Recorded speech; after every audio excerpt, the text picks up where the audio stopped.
Welcome back to another edition of Components Breakdown. Today we're going to be taking a look at the just released Dungeons & Dragons Castle Ravenloft, the board game. Castle Ravenloft is a 1 to 5 player cooperative game. It's highly thematic, it's a dungeon crawler, and it has some dice rolling in it, some modular boards, and variable player powers that are dependent upon which characters that you pick in the game. The first thing you're going to notice about Castle Ravenloft's game box is the sheer size of it. It stands about 2 inches taller than other games in similar thematic values such as Dungeon Quest and several of Descent's expansions. As you see as I zoom down, it's going to take a very large footprint in your game collection, which is always a plus for me because I love big box games. The other cool thing is that it really harkens back to the design of some of the earlier D&D style modules, and for many people Castle Ravenloft is one of the best. So with that, let's open up the box and see what comes inside. The first thing we're going to focus on right now is the actual insert that comes in the game.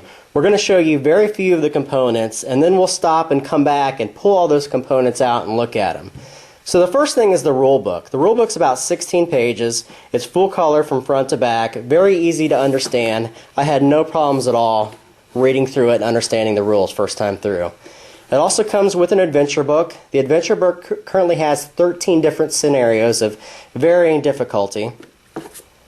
And looking at the actual insert itself, it's a high gloss insert with a couple different compartments in it. As you notice, right here on the lip, you see there's about a 1-inch gap to 1.5-inch gap. So the box actually sits down in it. And the reason for that is the game shipped with 13 total of these cardboard cutout sheets, which are right here. As you can see, it ships with quite a few of them. So you're going to spend a lot of time punching everything out.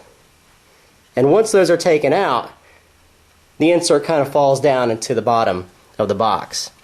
So looking at the compartments, this compartment up here is the largest, and it was meant to store, I would imagine, all the figures, all the tokens, and everything else in baggies.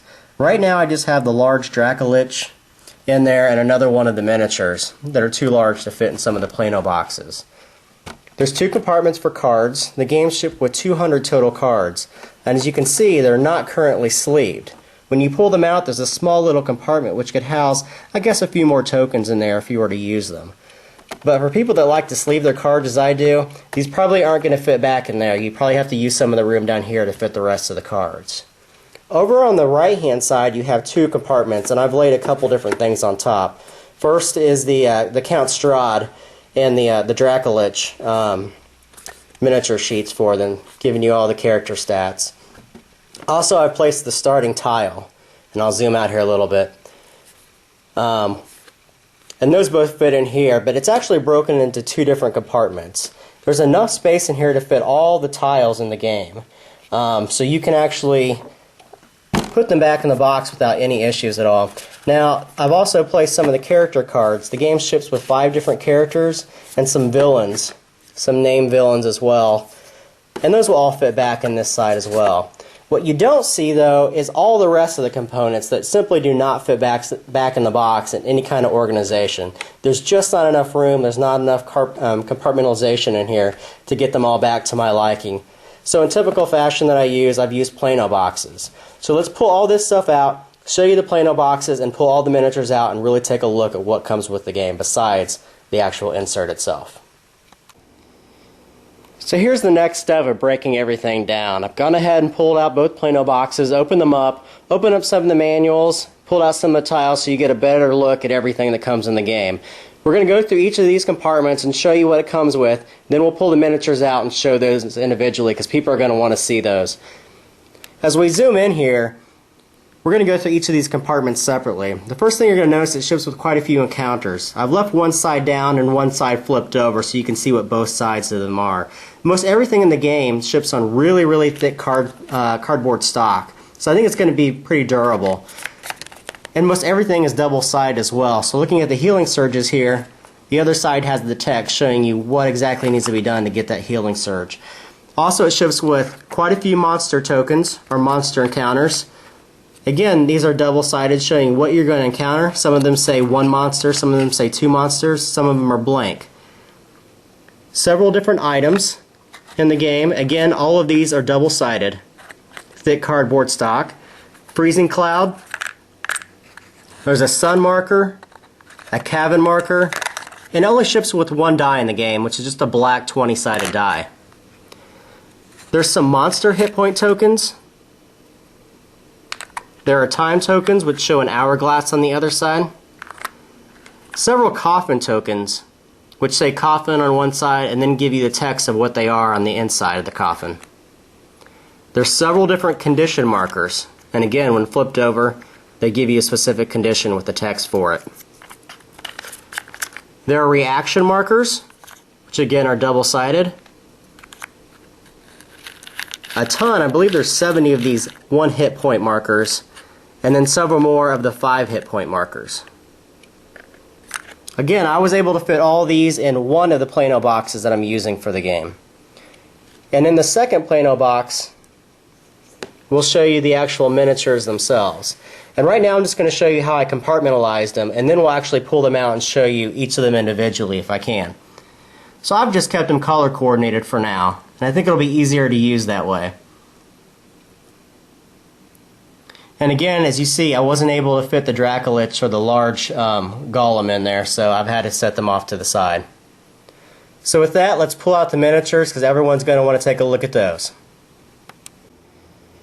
So now we pulled out the majority of the miniatures. I pulled out all the unique ones, and we're going to go through them individually to show you exactly what they look like. They are some really high quality miniatures. I like all of them. I think they look great. The first thing we're looking at here are the heroes themselves. Now the heroes have their own cards as well, and these cards that you're looking at right here are double-sided for first level and second level. And this is the wizard.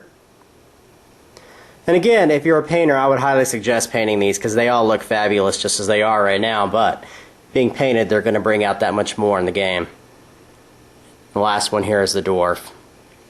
I hope I'm getting a good shot on these for everyone to see. You have some large villain cards as well. This is the big King Daddy, Count Strahd himself. On the reverse side of Strahd's miniature, or on his character sheet, is the Dracolich. And several of these villains have reverse sides to them. These are the hags. There's another Strahd / vampire that can be painted with a different color scheme. And that's the flesh golem.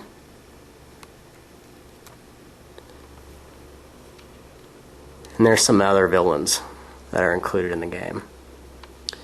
Next we're going to move over to some of the other miniatures that ship.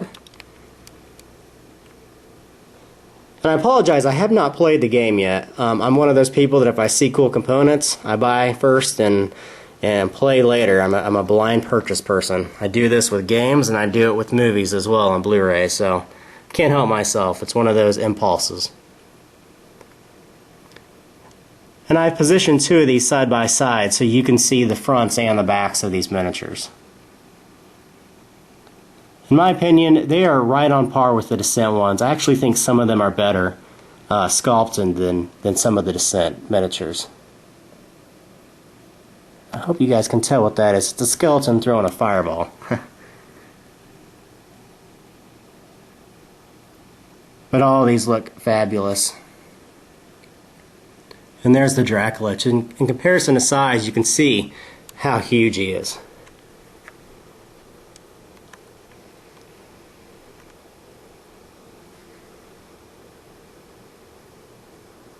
So there is Castle Ravenloft. My overall first impression is that the game ships with a lot of stuff. And usually I'm the kind of person that when I get this much stuff, I want to fit it back in the box. As you can see, all that stuff's just not going to fit in here. And you know what? I'm okay with that on this game. I really am. I don't have any problems with it. Actually, the more I think about it, I could take this insert out and put those Plano boxes in here and add some additional Plano boxes. And I think I would be fine with that because the game would actually fit back without this insert. I just like keeping the inserts if I do, so I'll put this one in storage and do that. But overall, as far as the components are concerned, I'm really pleased with what I purchased, and I'm looking forward to playing it. So if you guys are into good components, this is one I would definitely take a look at. Thanks again for watching.